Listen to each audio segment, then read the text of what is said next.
Magandang araw po sa ating lahat. Ang tatalakayin ko ay tungkol sa kasanayan sa pagbasa ng mga tekstong akademiko. Pero bago natin talakayin ang mga kasanayan, magkaroon muna tayo ng review tungkol sa kahulugan ng pagbasa. Ano nga ba ang pagbasa? Ayon kay Urquhart at Weir, ang pagbabasa ay isang proseso ng pagtanggap at pag-interpreta ng mga impormasyong nakakoda sa anyo ng wika, sapagkat binubuo ng mga paraan sa pagsasagawa ng aktibidad na kinasasangkutan ng may akda. Ang pagbabasa ay susi sa pagtuklas sa mas malawak pang karunungan. Dahil dito, nadidevelop ng isang tao ang kanyang katauhan, natatamo niya ang kaligayahan at nakakamtan niya ang kasiyahan at kayamanang dulot ng karunungang nakakatas sa mga tekstong kanyang binasa. Mahalaga ang kasanayan sa pagbasa dahil sa pamamagitan nito ay mas nade-develop ng isang tao ang kanyang kakayahan sa pag-iinterpreta. Mayroong 5 kasanayan sa pagbabasa ng mga tekstong akademiko.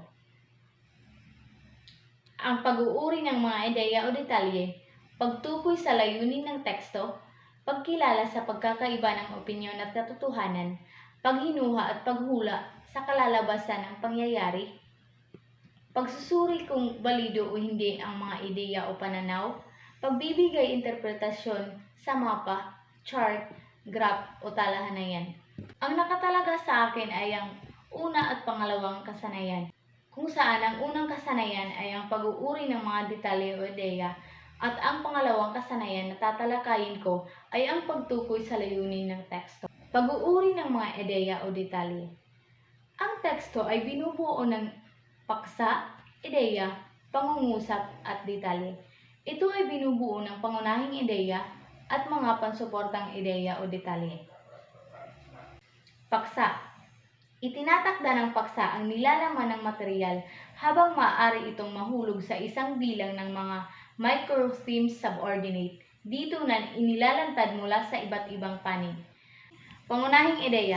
Sa pangunahing ideya, dito pinag-uusapan ang mensahe ng may akda, nakapaloob sa teksto at pinagbabatayan nito, kung saan ang paksa mismo ay hindi pinapahayag ang saloobin ng may akda sa isyu na isinasaalang-alang. Kung gayon, ang pangunahing konsepto ay nagbibigay ng pagtatasa ng may akda ang kanyang pangitain sa problema.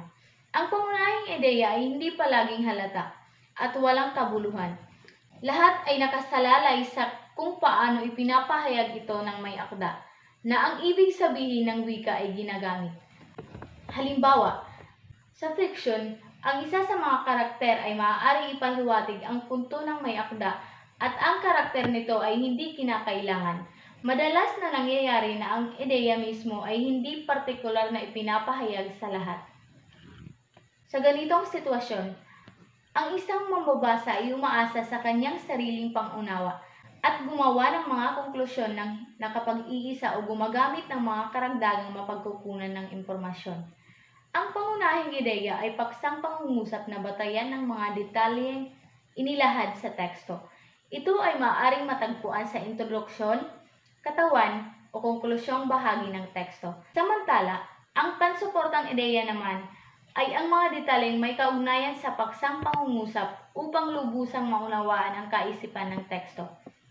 Ang pagtukoy sa mga pansuportang detalye ay malaking tulong upang matukoy ang paksa at pangunahing ideya ng teksto.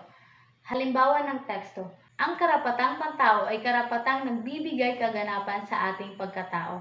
Ang karapatang mabuhay ay pangunahing karapatan ng tao sapagkat kung wala ka dito, wala rin ang pagkakataon na matamas sa ang iba pang karapatan. May karapatan ka ring maging mahalaga at tratuhin bilang isang individual na may dignidad. Karapatan din ng tao na maging maunlad. Patuloy na sinisikap ng tao na maigapang ang kanyang sarili at pamilya sa mabilis na pag-unlad tungo sa kaginhawaan. Sa tekstong ito, ang pangunahing ideya ay karapatang pantao at mayroong 3 pansuportang ideya kung saan ang unang pansuportang ideya ay karapatang mabuhay, karapatang maging mahalaga, at ang huli ay karapatang maging maunlad. Ang pag-uuri ng mga ideya o detalye ay pagkakategorya ng mga bahagi, paraan, uuri sa kanyang pangkalahatang klasifikasyon. Ang pag-uuri ay makakatulong sa pag-oorganisa ng isang malaki o maliit na bahagi ng ideya upang lalong maging malinaw ang detalye ng teksto. At kapag naisagawa ito, madaling matukoy ang mga impormasyon sa teksto. Madaling mauri o maklasipika ang mga mahalaga at hindi mahalagang kasanayan.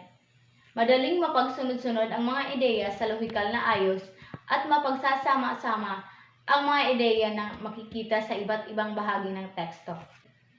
Narito ang ilan ng mga gabay na katanungan sa klasifikasyon ng ideya o detalye. Una, ano-ano ang pangkalahatang konseptong nais linawin? Pangalawa, ano-ano ang katangiang magagamit upang mauri ang konsepto o paksa? Pangatlo, ilan ang mga kategoryang inilatag? At pang-apat, mayroon bang pardon na sinunod sa paglalatag ng ideya? Ang pangalawang kasanayan sa pagbasa ng teksto ay ang pagtukoy sa layunin ng teksto. Bawat manunulat ay mayroong layunin sa pagsusulat. Kahit classroom activity lang ito ay may layunin din. Isang pagtasa o pagtaya sa kakayahan ng mga mag-aaral na magbasa tungkol sa leksyon at magsulat pagkatapos, ayon sa direksyon ng guro. Bagamat walang financial reward, ang manunulat ay gustong maghatid ng impormasyon, manlibang, maghayag ng kanyang damdamin, magpabatid, pakilusin ang kanyang utak, at bigyan ng pagkakataon ang mga mambabasa na mag-isip. Hindi lang mahalaga sa isang mambabasa ang magkaroon ng pag-unawa sa isang teksto.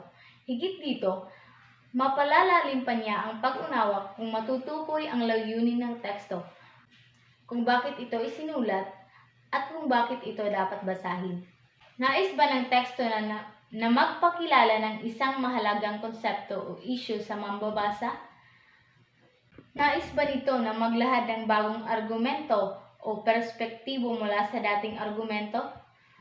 Turuan ang mga mambabasa na makabuo ng bagong kaalaman? Ang mga batayang katanungang ito ay ang mga hakbangin upang lalong mapalalim ang antas ng pag-unawa.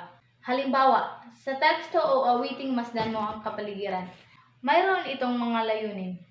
Maipakita ang pagkakaiba ng kalikasan noon at ngayon, maipahiwatig ang kagandahan ng kalikasan noon, at mamulat tayo sa katotohanan tayo mismo ang sumisira ng kalikasan.